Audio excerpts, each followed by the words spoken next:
আরবি ভাষা না জানার কারণে আমি 2011 সালে কিন্তু এইরকম আন্দোলন অনেক করেছি। 59 দিন আমরা আন্দোলন করেছি। আমাদের সাহেব আমাদের ভারতের কেরালায় 25 টাকা বাড়াইছিল। আমরা তখন 10,000 হিন্দু শিক্ষক 6 মাস পরে 300 টাকা পাতাম। ভারতীয়দের শিক্ষার কাজে ব্যস্ত আছে 50 টাকা করে এবং 25 টাকা বাড়ায় দেয়। তারপরে 1000 আরবি আন্দোলনের ফলে আমাদের শিক্ষক হিন্দু ভাইদেরকে আরবি শিক্ষায় শিক্ষিত করে রেমিটেন্স অর্জনের লক্ষ্যে মধ্যপ্রাচ্যে পাঠান। কিছুদিন আগে তারা আন্দোলন করে পুনর্বাসন আমাদের দেশের ভাইরা লেখাপড়া জানা সত্ত্বেও কিন্তু আমাদের আরবি ভাষা না জেনে তাদের অধীনে কাজ আমি দেখছি না।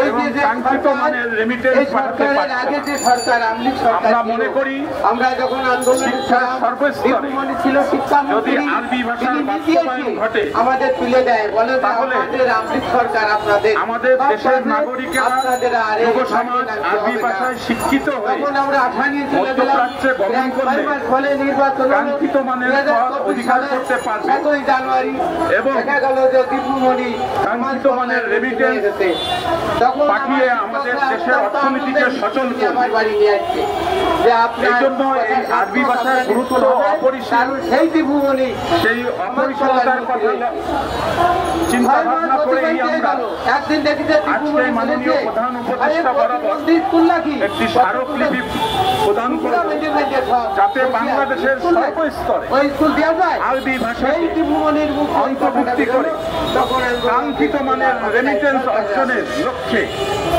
যেন একটি শক্তিশালী জনবল গঠিত হয় সেই আশা ব্যক্ত করে আমি আমার বক্তব্য শেষ করছি। আসসালামু আলাইকুম। আমি দেখে যেতে পারবো না। ধন্যবাদ ডক্টর মাহমুদুর রহমান সাহেবকে। সম্মানিত দেশবাসী, বাংলাদেশ একটি সংখ্যাগরিষ্ঠ মুসলিম রাষ্ট্র, কিন্তু আমাদের শিক্ষা ব্যবস্থা যেভাবে হচ্ছে না দক্ষতা সম্পন্ন মানুষ সম্পদ তৈরি হচ্ছে, না নৈতিক মান সম্পন্ন হচ্ছে। আমরা চাই সর্বস্তরে আরবি বাধ্যতামূলক করে এই ঘনবসতিপূর্ণ জনবসতিকে দক্ষ জনসম্পদে পরিণত করা হোক। এজন্য আরবি ভাষা শিক্ষার বিকল্প নাই। মধ্যপ্রাচ্যে আমাদের প্রায় 1.5 লক্ষের বেশি জনশক্তি রেমিটেন্স যোদ্ধা আর বাংলা পরিশ্রম করতেছে, কিন্তু আরবি ভাষা না জানানো করে তারা প্রতিনিয়ত নির্যাতিত হচ্ছে, কাঙ্ক্ষিত রেমিটেন্স থেকে বঞ্চিত হচ্ছে। আমরা চাই আমাদের জনশক্তিকে আরবি ভাষায় পারদর্শী করে তারা যাতে ব্যবহারিক আরবি শিক্ষা অর্জন করে তাদের দক্ষতা প্রমাণ করতে পারে, বিদেশে তাদের যোগ্যতা উপস্থাপন করতে পারে।